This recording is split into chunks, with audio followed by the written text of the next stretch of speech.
بسم اللہ الرحمن الرحیم نحمده ونصلی ونسلم علی رسوله الکریم اما بعد قال اللہ تبارک وتعالی فی القرآن المجید فاعوذ باللہ من الشیطان الرجیم بسم اللہ الرحمن الرحیم وعلى الله فتوكلوا إن كنتم مؤمنين وقال تعالى ومن يتوكل على الله فهو حسبه بزرگان محترم، عزیزان گرامی،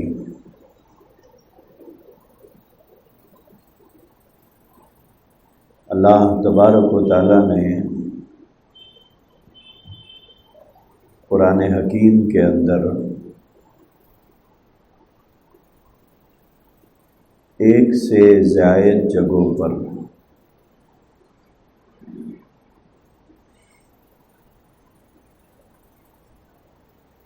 مسلمانوں کو اس بات کا حکم دیا ہے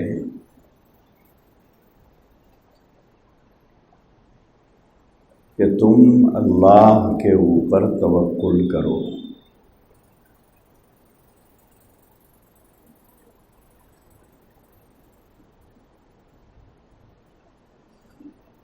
آدمی جتنا زیادہ اللہ پر توکل کرے گا اس کا ایمان اتنا ہی پختہ ہوگا، اور اللہ پر جتنا توکل آدمی کا ہوگا اتنا ہی اس کے یقین میں پختگی پیدا ہوگی۔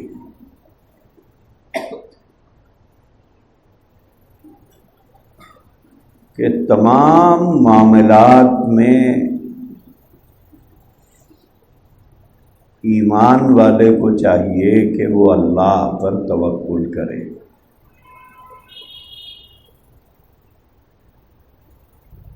اللہ تبارک و تعالیٰ نے قرآن حکیم میں فرمایا کہ وعلی اللہ فتوکلوا، اللہ پر بھروسہ کرو، اللہ پر توکل کرو، ان کنتم مؤمنین، اگر تم ایمان والے ہو، اگر واقعی تم ایمان والے ہو تو پھر اللہ پر توکل کرو۔ ایک دوسری جگہ اللہ تبارک و تعالیٰ نے فرمایا کہ وَمَن يَتَوَكَّلْ عَلَى اللَّهِ فَهُوَ حَسْبُهُ، جو اللہ پر توکل کرتا ہے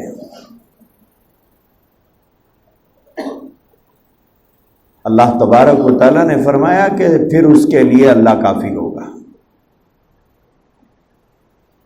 شرط وہی ہے کہ حالات کیسے بھی آئیں، موافق ہوں یا مخالف ہوں، آدمی کے توکل میں رتی برابر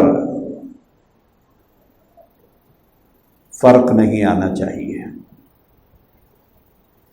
یہ نہیں کہ حالات موافق ہیں، خواہش کے مطابق ہیں، طبیعت کے موافق ہیں تو اب اللہ پر توکل ہو رہا ہے،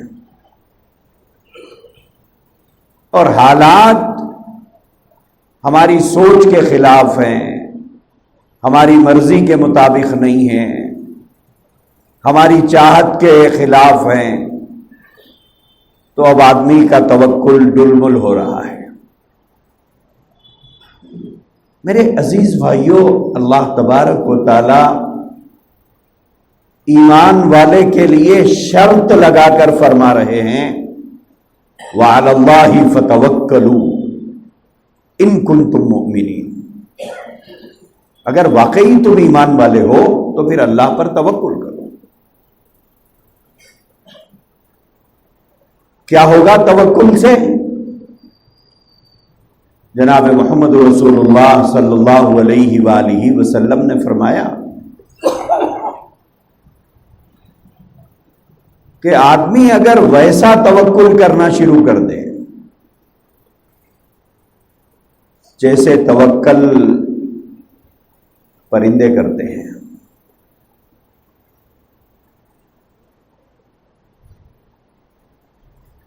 کسی چڑیا کو آپ نے نہیں دیکھا ہوگا کہ وہ شام کو آتے ہوئے کل کے لیے کچھ لاتی ہو،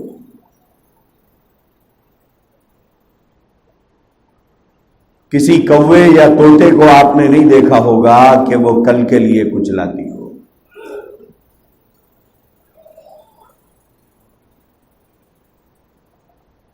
نہ ہی آپ کسی بڑے جانور کو ہم نے دیکھا ہو، جیسے ہاتھی ہے، اونٹ ہے،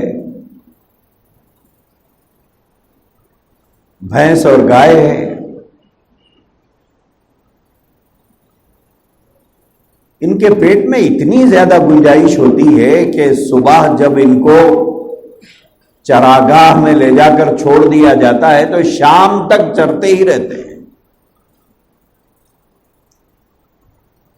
آرام کم کرتے ہیں، پیٹ زیادہ بھرتے ہیں، توقف کم کرتے ہیں، مصروف زیادہ رہتے ہیں، لیکن اس کے باوجود نہ کسی چوپائے کو ہم نے دیکھا ہے، نہ پرندوں میں سے کسی پرندے کو دیکھا ہے کہ وہ شام کے لیے کچھ، شام میں آتے ہوئے کچھ لے کے آ رہے ہو کل کے لیے، کچھ نہیں لے کے آتے ہیں۔ مشاہدہ ہم سب کے سامنے ہے۔ تو اللہ کے نبی علیہ الصلوۃ والسلام نے فرمایا کہ ویسا توکل، اللہ کی ذات عالی پر ویسا بھروسہ، کل کے بارے میں حالات کو اللہ کے حوالے کرنے کا جو یقین چوپایوں اور پرندوں میں ہے، ایسا یقین جب ایمان والے کا بن جاتا ہے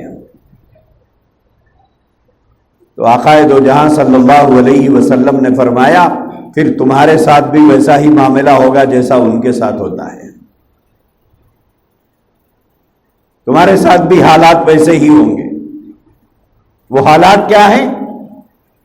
وہ حالات یہ ہیں کہ پرندے صبح کو گھونسلوں سے بھوکے پیٹ نکلتے ہیں اور شام کو جب لوٹتے ہیں تو سیر ہو کر واپس آتے ہیں، ان کے پیٹ بھرے ہوئے ہوتے ہیں۔ اللہ کے نبی علیہ الصلوۃ والسلام نے فرمایا ویسا توکل اگر تم کرو گے تو تمہارے ساتھ بھی ویسا ہی معاملہ ہوگا، یعنی تم گھروں سے خالی پیٹ نکلو تو شام کو خدا تمہیں بھوکا نہیں لوٹائے گا بلکہ تمہیں سیراب کر کے لوٹائے گا۔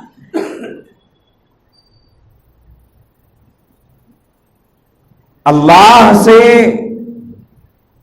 اگر لینا ہے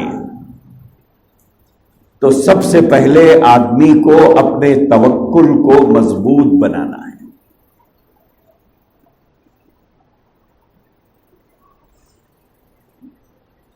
اللہ سے لینے کا نظام یہی ہے کہ اپنے یقین کو مضبوط کرو، اپنے توکل کو مضبوط کرو، اللہ سے اپنے رشتے کو مضبوط کرو،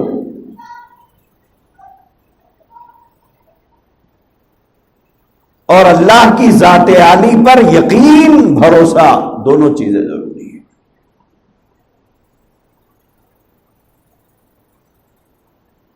شک کے بعد کوئی چیز آدمی اللہ سے نہیں لے سکتا.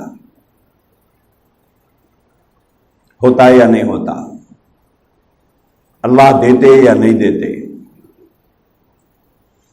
اللہ کے نبی علیہ الصلوۃ والسلام نے فرمایا کہ اللہ بندے کے گمان کے ساتھ ہوتا ہے. کیسا گمان رکھ رہا ہے اللہ کے ساتھ؟ جیسا گمان رکھو گے ویسے حالات پیدا ہوں گے. اللہ کے ساتھ حسن ظن رکھو گے اچھے حالات آئیں گے. کوئی بھی معاملے کو اللہ سے اگر حل کرانا ہے تو آدمی کو اللہ کی ذات عالی پر بھروسہ کرنا پڑے گا.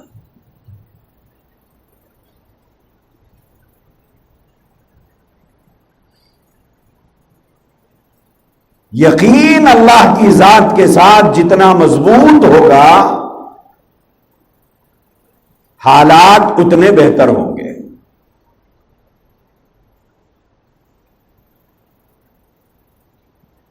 اسی لیے اللہ نے فرمایا وَمَن يَتَوَكَّلْ عَلَى اللَّهِ، جو اللہ پر توکل کرے گا اس کے لیے اللہ کافی ہوگا.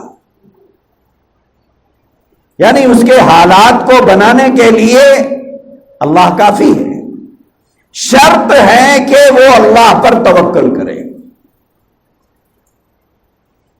یعنی اپنے معاملات کو آدمی اللہ کے حوالے کرے اور اپنے آپ کو اللہ کے حوالے کرے. حضرت پیران پیر رحمت اللہ علیہ کے ملفوظات میں یہ بات موجود ہے. حضرت پیران پیر رحمت اللہ علیہ نے فرمایا کہ تم اپنے آپ کو اللہ کے ایسے حوالے کرو جیسے مردہ اپنے آپ کو غسال کے حوالے کرتا ہے.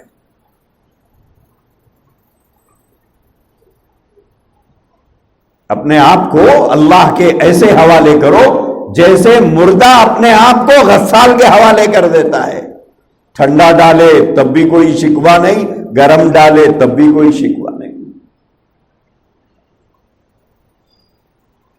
سیدھی جانب پلٹے تب بھی کوئی کراہ نہیں، بائیں جانب پلٹے تب بھی کوئی آواز نہیں. حضرت پیران پیر رحمت اللہ علیہ نے فرمایا ایسے اپنے آپ کو اللہ کے حوالے کرو، پھر دیکھو نتائج کیسے نکلتے ہیں. نتائج تو تب آئیں گے نا جب آدمی اپنے آپ کو کامل طور پر اللہ کے حوالے کر دے. یہی قرآن کی آیت میں جو فرمایا وَمَن يَتَوَكَّلْ عَلَى اللَّهِ فَهُوَ حَسْبُهُ، جو اللہ پر توکل کرے گا اللہ اس کے لیے کافی ہوگا. اب توکل اللہ کے بجائے چیزوں پر آ جائے تو پھر وہیں سے حالات بگڑیں گے. حالات وہیں سے بگڑیں گے نا. بچہ باپ کی سننے کے بجائے پڑوسی کی اگر سننے لگ جائے تو، بچہ اگر ماں کی بات ماننے کے بجائے پڑوسن کی بات مانتا ہو تو ماں سے اس کا رشتہ ویسا نہیں رہے گا جیسا ہونا چاہیے. باپ کے ساتھ اس کا تعلق ویسا نہیں رہے گا جیسا ہونا چاہیے. کیوں؟ اس لیے کہ بیٹا اپنا رول ادا نہیں کر رہا ہے بیٹا ہونے کا. باپ کے بجائے پڑوسی کے اوپر، ماں کے بجائے پڑوسن کے ساتھ اس کا رشتہ اچھا ہے، ماں باپ کے ساتھ اچھا نہیں ہے. تو پھر ماں باپ کا سلوک بھی تو بدلے گا.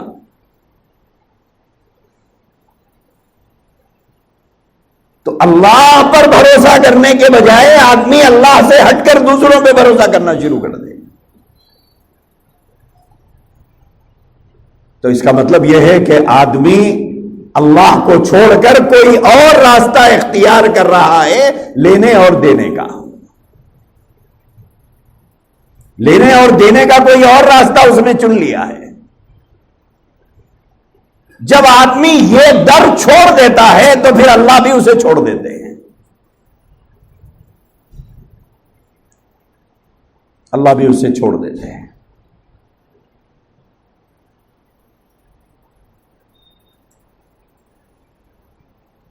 اور ہر چیز کے معاملے میں ایک ایمان والے کا ایمان اس درجہ پختہ اور اس کا یقین اس درجہ اعلیٰ ہونا چاہیے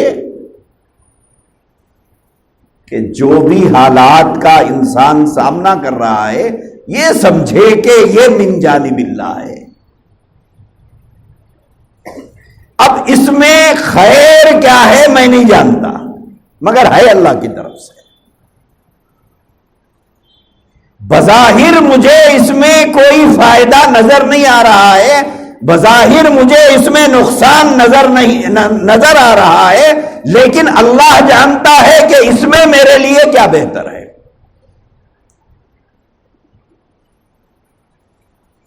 قرآن کریم میں اللہ نے فرمایا آسان تکرہوا شیئا وہو خیر لکم، بہت سی چیزوں کو تم ناپسند کرتے ہو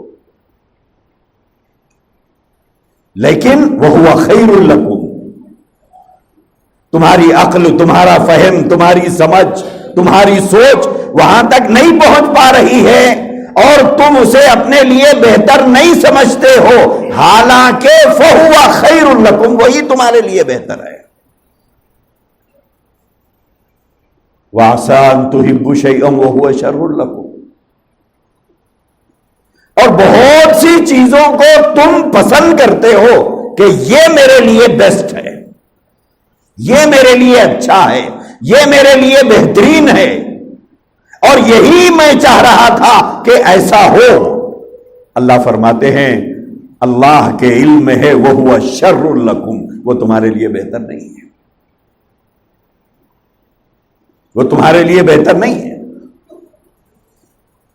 جس چیز کو تم ناپسند کر رہے ہو اسی کی تہ میں اللہ نے خیر چھپا کے رکھا ہے، اور جس چیز کو تم پسند کر رہے ہو اسی کی جڑوں کے اندر تمہارے لیے نقصان چھپا ہوا ہے۔ عَسَىٰ أَن تَكْرَهُوا شَيْئًا وَهُوَ خَيْرٌ لَكُمْ وَعَسَىٰ أَن تُحِبُّوا شَيْئًا وَهُوَ شَرٌّ لَكُمْ۔ تو حالات جب انسان کے اوپر آتے ہیں، انسانی عقل سمجھ نہیں پاتی ہے، ہماری عقل، ہماری سوچ، ہماری سمجھ اس کی تہ تک پہنچ کر اس کی حقیقت کو نہیں جان سکتی ہے کہ اس میں میرے لیے خیر ہے یا میرے لیے شر ہے۔ ہم صرف ظاہر کو دیکھ کر فیصلہ کرتے ہیں کہ یہ میرے لیے بہتر نہیں ہے، یہ میرے لیے بہتر ہے، لیکن ہماری زبانوں پر جو جملے ہونا چاہیے وہ یہ ہونا چاہیے کہ اللہ جانتا ہے کہ اس میں میرے لیے کیا خیر ہے۔ یہ جملے نہیں آتے کیونکہ بظاہر ہمیں نقصان نظر آ رہا ہے، بظاہر ہمیں فائدہ نظر آ رہا ہے، بظاہر ہمیں چمک نظر آ رہی ہے، بظاہر ہمیں اندھیرا نظر آ رہا ہے۔ ہونا کیا چاہیے؟ ہونا یہ چاہیے وَعَلَى اللَّهِ فَتَوَكَّلُوا، توکل کرو اللہ پر، حالات موافق ہو یا مخالف ہو، چاہت کے مطابق ہو یا مرضی کے خلاف ہو، توکل اللہ کی ذات پر ہو، ان کنتم مؤمنین، اگر تم ایمان والے ہو۔ ہماری زبانوں پر جو جملے ہونا چاہیے وہ یہ ہونا چاہیے کہ اللہ جانتا ہے اس میں کیا خیر ہے۔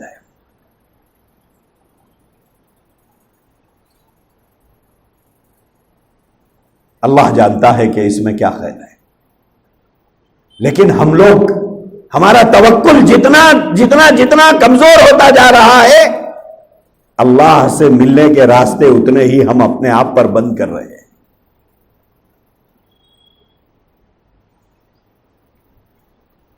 ذات عالی پر بھروسے کے بجائے ہمارا بھروسہ وہاں سے ہٹ کر دوسری چیزوں پر آ گیا۔ بچے سے پوچھئے کہ بیٹا تمہیں کون پالتے ہیں؟ کون کھلاتے ہیں؟ تو بچہ اماں کی طرف دیکھے گا، بولے اماں کھلاتی ہے۔ اماں سے پوچھئے کہ آپ کو کون کھلاتے ہیں؟ وہ شوہر کی طرف دیکھے گی۔ کیوں؟ شوہر خود 1000 مرتبہ یہ جملہ دہراتا ہے، میں پال رہا ہوں۔ ہم دہراتے ہیں، ہم ہی تو دہراتے ہیں یہ جملے، میں پال رہا ہوں۔ بچوں کے ذہنوں میں یہ بٹھا رہے ہیں کہ میں پال رہا ہوں۔ اسی لیے ہماری اولادوں کے رشتے اللہ سے مضبوط نہیں ہیں۔ پہلے دور میں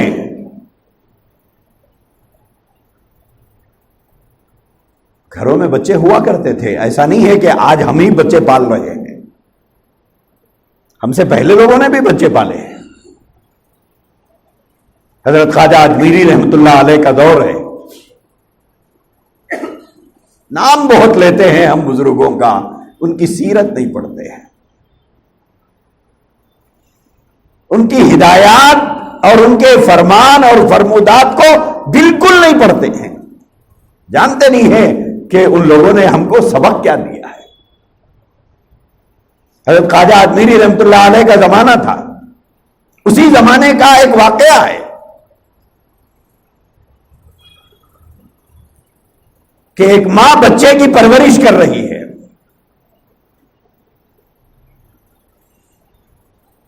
اور کوشش کر رہی ہے کہ میرے بچے کا رشتہ اللہ سے جڑ جائے اور میرے بچے کا یقین اللہ سے لینے کا بن جائے اور میرا بچہ اللہ کی ذات عالی پر توکل کرنے والا ہو جائے۔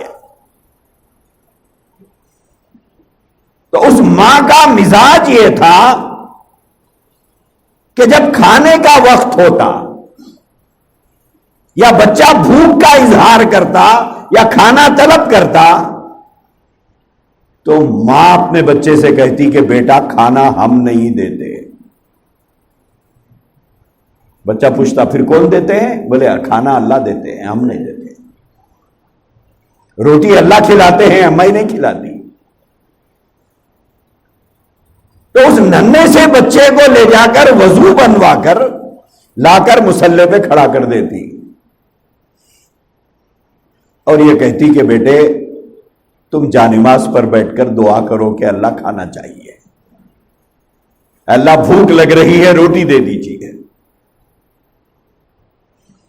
ادھر بچے کو بٹھاتی، ادھر چولہے میں جا کر جلدی سے روٹی تیار کرتی، کھانا تیار کرتی، اسے لے جا کر کسی تاخچے میں، کسی تاپدان میں، کسی جگہ پر رکھ دیتی۔ بچہ جب دعا سے فارغ ہوتا پوچھتا کہ اماں اللہ روٹی دی ہے کیا؟ تو بولتی کہ بیٹا تلاش کرو، تم نے دعا کی ہے تو ضرور دیے ہوں گے، تلاش کرو۔ تو ایسے مقام پر رکھتی جہاں تک وہ بچے کی پہنچ ہوتی، وہ تلاش کرتا، ادھر ادھر اسے مل جاتا تو وہ خوشی سے جھوم اٹھتا اور اس کی زبان پر یہ جملے ہوتے کہ اماں اللہ نے روٹی دے دی۔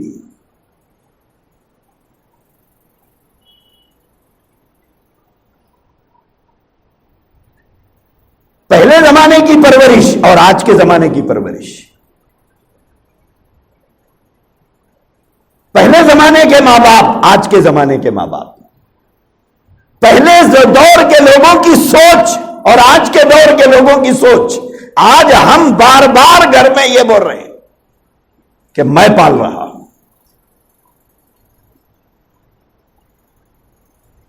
بیوی کے ذہن میں بٹھا رہے ہیں کہ میں محنت کر کے تم کو پال رہا ہوں۔ اولاد کے ذہن میں یہ بٹھا رہے ہیں کہ میں پال رہا ہوں تمہیں۔ اب کہاں سے ہماری اولادوں کے ذہن میں آئے گا کہ پالنہار تو اللہ کی ذات ہے، پالنے والی تو اللہ کی ذات ہے۔ الحمدللہ رب العالمین۔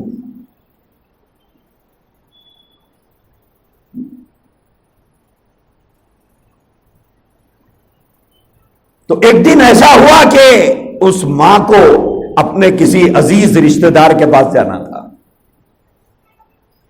ماں نہیں جانا چاہتی تھی لیکن رشتہ داروں کا تقاضا تھا کہ آنا ضروری ہے.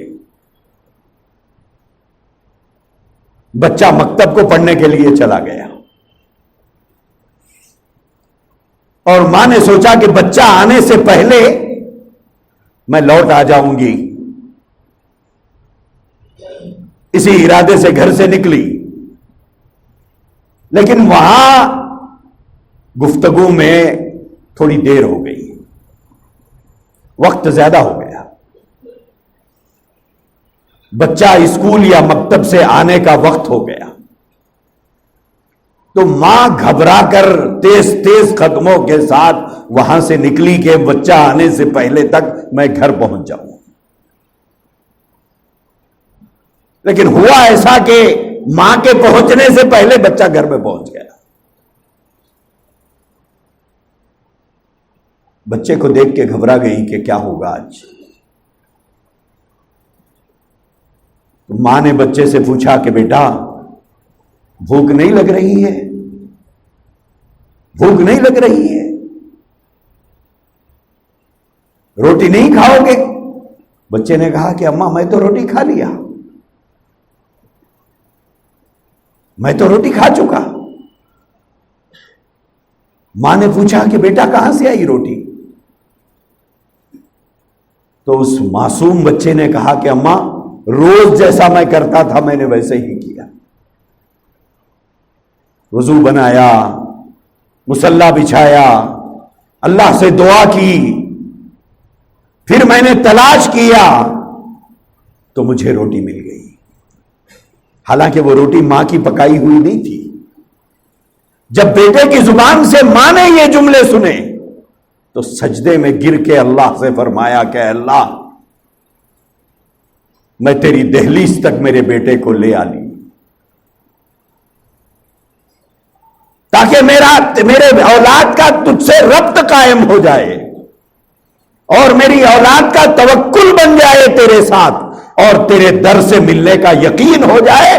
وہاں تک میں اپنے بیٹے کو لائی ہوں. پروردگار آج کے بعد میں اپنے بیٹے کے لیے روٹی نہیں بناؤں گی. آج سے میرا بیٹا آپ کے حوالے ہے. تو ایمان والوں کے بچے اس ماحول میں پلتے تھے. ماں باپ اپنے بچوں کا یقین بناتے تھے، اللہ سے لینا سکھاتے تھے. لیکن آج باپ بار بار بچوں کو احساس دلاتا ہے کہ تم کو میں پال رہا ہوں. گھر والی کو احساس دلاتا ہے کہ میں پال رہا ہوں. تو آپ غور کریں، ہم سب کو غور کرنے کی ضرورت ہے. ہماری اولادوں کا رشتہ اللہ سے کیسے جڑے گا؟ اللہ سے تعلق کیسے قائم ہوگا ہماری اولادوں کا؟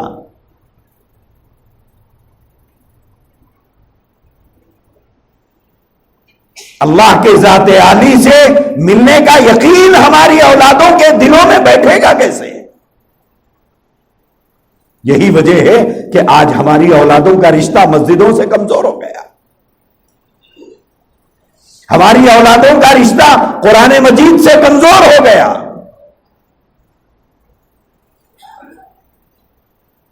ہماری اولادیں بے روزگار ہونے پر روتی ہوئی ہمیں نظر آئے گی، فیل ہونے پر روتی ہوئی ہمیں نظر آئے گی، نوکری نہ ملنے پر آنسو بہاتے ہوئے نظر آئے گی، شادی نہ ہونے پر ہماری بیٹیاں گھروں میں روتے ہوئے نظر آئیں گے. لیکن یہ بچے کبھی مصلے پر روتے ہوئے نظر نہیں آئیں گے. یہ بے روزگار مصلے پہ نہیں روئے گا. یہ شادی کا انتظار کرنے والی ہماری بیٹی مصلے پر نہیں روئے گی، لوگوں کے سامنے روئے گی. حالات بگڑے تو بہن کے سامنے رو لیا، بھائی کے سامنے رو لیا، یا جس کو اپنا سمجھا یا قریبی سمجھا اس کے سامنے رو لیا. لیکن یہ رونے والا جو در در روتے ہوئے پھر رہا ہے کبھی مصلے پر بیٹھ کر رونے تیار نہیں. وجہ یہ ہے کہ مصلی سے ہم نے اپنی اولادوں کا رشتہ جوڑا ہی نہیں ہے، مصلی سے نہیں جوڑا۔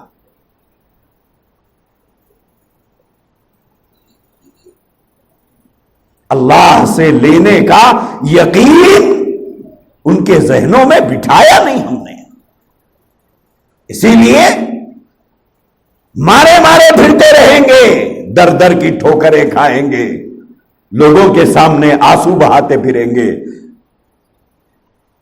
لیکن 2 آنسو مصلی پر بیٹھ کر ہم اپنے رب کے سامنے بہانے تیار۔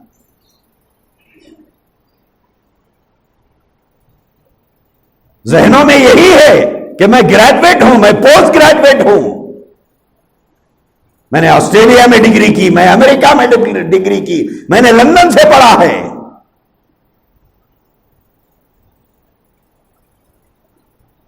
لیکن اس کے باوجود میرے حالات سدھر کیوں نہیں رہے ہیں؟ جو سدھارنے والا ہے کبھی اس کے سامنے ہاتھ پھیلایا ہم لوگوں نے؟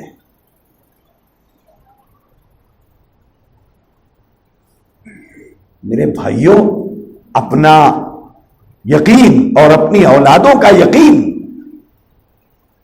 ایسا ہونا چاہیے کہ جو ہوگا وہ من جانب اللہ ہوگا، اور جن حالات سے میں گزر رہا ہوں یہ حالات اللہ کے بھیجے ہوئے ہیں۔ امام غزالی علیہ الرحمہ نے احیاء العلوم میں یہ بات لکھی ہے کہ اللہ تبارک و تعالیٰ نے حضرت داؤد علیہ السلام سے فرمایا تھا، فرمایا کہ داؤد ایک ارادہ تم کرتے ہو، ایک ارادہ میں کرتا ہوں، ایک ہی چیز کے بارے میں ایک ارادہ تمہارا ہے، ایک ارادہ میرا ہے، ایک ہی چیز کے بارے میں ایک پلان تمہارا ہے، ایک پلان میرا ہے۔ اللہ تبارک و تعالیٰ نے حضرت داؤد علیہ السلام سے فرمایا کہ اگر تمہارا ارادہ، تمہارا پلان میرے پلان سے میچ کر گیا تب تو مسئلہ حل ہو گیا، یعنی میں جو چاہ رہا ہوں اگر تمہاری بھی وہی چاہت ہو تو بیڑا پار ہو جائے گا، لیکن اگر ایسا نہیں ہے، میں کچھ چاہ رہا ہوں اور تم کچھ چاہ رہے ہو، میں جو چاہ رہا ہوں وہ تم نہیں چاہ رہے ہو، اللہ تبارک و تعالیٰ نے فرمایا پھر ساری زندگی تھکا دوں گا، ساری زندگی تھکاؤں گا اس کام میں جس میں تم لگے ہوئے ہو۔ اس سے کام نہیں بنا وہاں چلے جاؤ، اس سے کام نہیں بنا وہاں چلے جاؤ، محلے کے لوگوں سے نہیں بنا پہلوان کے پاس چلے جاؤ، پہلوان سے نہیں بنا لیڈر کے پاس چلے جاؤ، اب دھکے کھاتے پھر رہے ہیں۔ کیوں؟ اللہ کی مرضی کے خلاف ارادہ کر کے رکھا ہے، جانماز پہ نہیں آ رہا، یہ نہیں بول رہا کہ مولا یہ حالات آپ کے بھیجے ہوئے ہیں لیکن میرے اندر ان حالات کو سنبھالنے کی برداشت نہیں ہے، یہ بیماری آپ کی بھیجی ہوئی ہے، ضرور یہ نعمت ہے لیکن یہ نعمت مجھ سے سنبھل نہیں پاتی ہے، میں اس کا تحمل نہیں کر سکتا، میرے اندر اتنی برداشت نہیں ہے۔ اے اللہ یہ حالات ہو سکتا ہے میرے لیے آزمائش کے ہوں، لیکن مولا میں آزمائش کے لائق کہاں رہا؟ میرے اندر آزمائش پر برداشت کرنا میرے لیے مشکل ہے، یہاں نہیں آ رہا ہے، در در کے ٹھوکریں کھاتے پھر رہا ہے، ان سے کام بنے گا، ان سے نہیں بنا ان سے بنے گا، ان سے نہیں بنا ان سے بنے گا، یہاں نہیں بنا وہاں نہیں بنا، ان سے تو کیسا بھی بنے گا۔ حد یہ ہے جانماز پہ سر رکھنے تیار نہیں، خبروں پہ سر ٹکانے تیار ہے، جانماز پہ سر رکھنے تیار نہیں، خبروں پہ جا کے سر مارنے تیار ہے، نیاز اور منتیں کرنے تیار ہے، جانماز پر آنے تیار نہیں۔ اللہ تبارک و تعالیٰ نے حضرت داؤد علیہ السلام سے فرمایا پوری زندگی تھکاؤں گا، حضرت داؤد علیہ السلام نے فرمایا مولا پھر کیا ہوگا؟ زندگی تھک جانے کے بعد کہیں نہ کہیں تو جانے کے بعد میرا مسئلہ حل ہوگا یا نہیں ہوگا؟ اللہ نے فرمایا پھر وہی ہوگا جو میں چاہتا ہوں، تمہاری چاہت نہیں ہوگی۔ تھکا دوں گا لیکن ہونے نہیں دوں گا۔ اس لیے میرے بھائیوں تعلق اس سے جوڑو جس کے پاس سارے اختیارات ہیں۔ 4 اختیارات کونسلر کے پاس، تھوڑے اختیارات ایم ایل اے کے پاس، تھوڑے اختیارات ایم پی کے پاس، تھوڑے اختیارات منسٹر کے پاس۔ ان سے ہمارا یقین وابستہ ہے، یہ کر دیں گے ہمارا کام۔ اور جس کے دروازے پر بادشاہ بھی فقیر بن کے کھڑے ہوتے ہیں وہاں آنے ہم تیار نہیں، وہاں درخواست دینے تیار نہیں، اپلیکیشن وہاں پیش کرنے تیار نہیں، اپنے حالات کے لیے رات کے وقت میں اٹھ کر پیروی کرنے تیار نہیں اللہ کے سامنے۔ کیوں؟ توکل بگڑا ہوا ہے۔ اللہ کی ذات عالی سے ملنے کا یقین جس درجہ ایمان والے کے دل میں ہونا چاہیے وہ نہیں ہے۔ اللہ سے ایک فارمالٹی کا رشتہ رہ گیا ہے۔ اللہ نے یہی قرآن مجید میں فرمایا وَعَلَى اللَّهِ فَتَوَكَّلُوا، اللہ پر توکل کرو، یقین کرو، ان کنتم مؤمنین، اگر تم ایمان والے ہو یقین کرو، یقین کرو۔ اگر تم یقین کرنے لگ جاؤ پھر کیا ہوگا؟ وَمَن يَتَوَكَّلْ عَلَى اللَّهِ فَهُوَ حَسْبُهُ، جو یقین کرے گا، توکل کرے گا، حالات کو من جانب اللہ سمجھے گا، خوشی کو بھی من جانب اللہ، تکلیف کو بھی من جانب اللہ، پریشانی کو بھی من جانب اللہ سمجھے گا، اللہ فرماتے ہیں پھر میں اس کے لیے کافی ہوں، پھر حالات میں بناؤں گا۔ میرے عزیز بھائیوں، دنیا میں حالات ہمیشہ یکساں نہیں رہتے، نہ ہمیشہ خوشی رہتی ہے، نہ ہمیشہ غم رہتا ہے، نہ ہمیشہ غریبی رہتی ہے، نہ ہمیشہ تونگری رہتی ہے۔ حالات بدلتے ہیں، سورج نکلتا ہے تو ڈوبتا بھی ہے، چاند نکلتا ہے تو صبح کی سفیدی میں غائب بھی ہو جاتا ہے۔ ایسے کتنوں کو ہم نے بھی دیکھا، آپ نے بھی دیکھا ہوگا، جن کے ماں باپ کل تک زکوٰۃ تقسیم کرتے تھے، آج ان کی اولادیں زکوٰۃ مانگتے پھر رہی ہیں۔ جن کے دروازے پر لوگ زکوٰۃ لینے آتے تھے، آج ان کی اولادیں کسی دروازے پر زکوٰۃ لینے جا رہی ہیں۔ اس لیے اللہ کی ذات عالی پر انسان کا بھروسہ اور یقین ہونا چاہیے، اور جتنا مضبوط تعلق اللہ سے قائم ہوگا حالات اتنے بہتر ہوں گے۔ اللہ ہم سب کو توفیق عطا فرمائے۔